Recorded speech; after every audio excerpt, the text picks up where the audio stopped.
Well, hey guys, what's up? What is going on out there today? It's Brent Abel here at webtennis.com with another episode, January 13th of the January 2025 Daily Fundy, as in fundamental. And look, I'm here in Naples, Florida, playing a tournament. My first match is tomorrow morning over at the Sanchez Casales Academy. Looking forward to that. If you're in the Naples, Florida area, would love for you to stop by sometime this week, introduce yourself and say hi, and that would be great. That would be fun.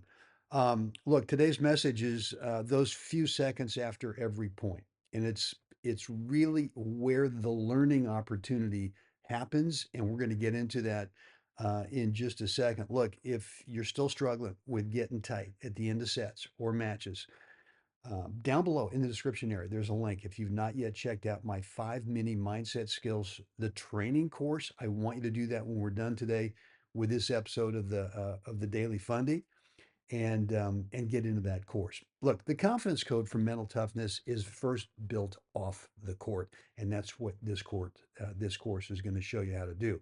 Guys, let's get into today's message, which those few seconds after every point. I used to be this mental midget. If things didn't go well in a point, I mean, my first thoughts were so negative, were so self-critical, were so, oh, you got to be kidding me. Really? That's the best forehand you can possibly hit right now.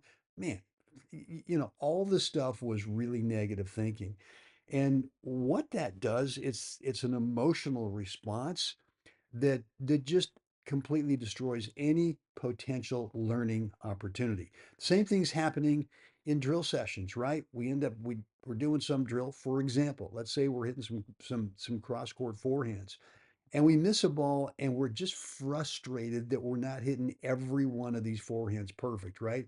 And so when we miss one, the drill stops. What do?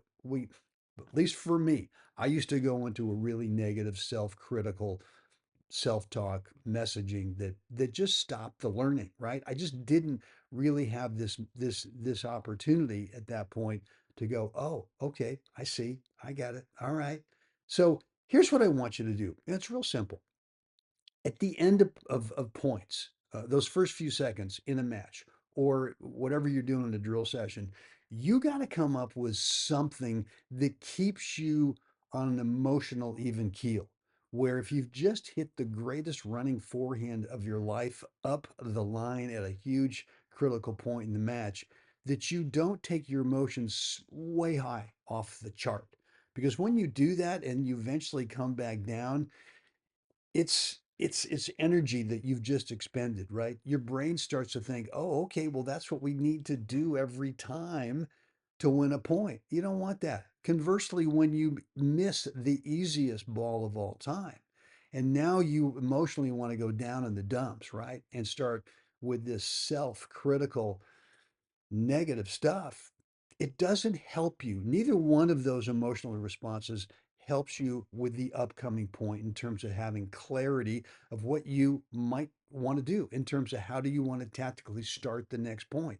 It doesn't help you do that, right? So you start the next point with non-clarity, non-focus, and still kind of with some emotional baggage one way or the other of what you've just done in the last point. So here's what I want you to start training to do is whatever it is. For me, it's just like a simple little phrase or a word or maybe the hook to a song that I just make sure that at the end of the point for those few seconds, I go there so that I keep my emotions intact. I keep them from spiking way up or going way down. Try to keep them on somewhat of a even keel. And when I do that, now I'm much more, I can sort of analyze in terms of, okay, well, this forehand that I just hit, I just need to get the ball a little bit higher over the net, or I need to keep the ball closer, or I should say further away from that sideline, whatever it is. But it's a non emotional response. And when you do that, that's when you keep the learning curve going. That's when you get some real clarity of what you want to do the next time.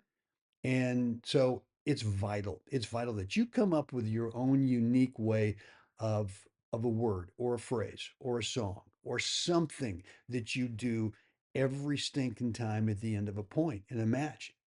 or in some drill session, right?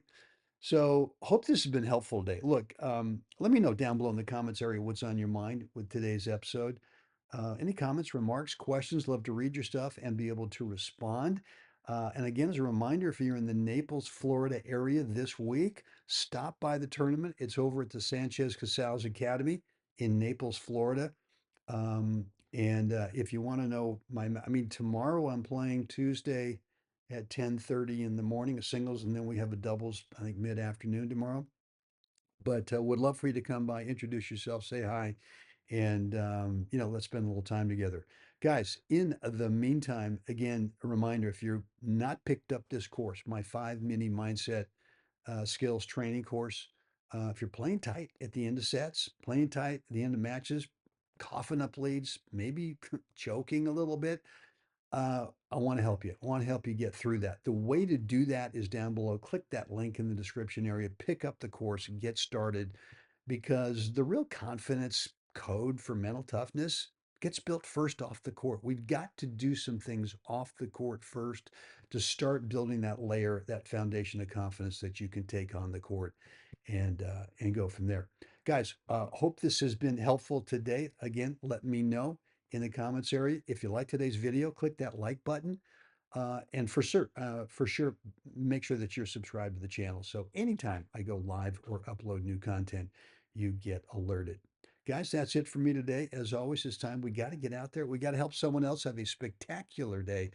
Guys, I'll see you again tomorrow.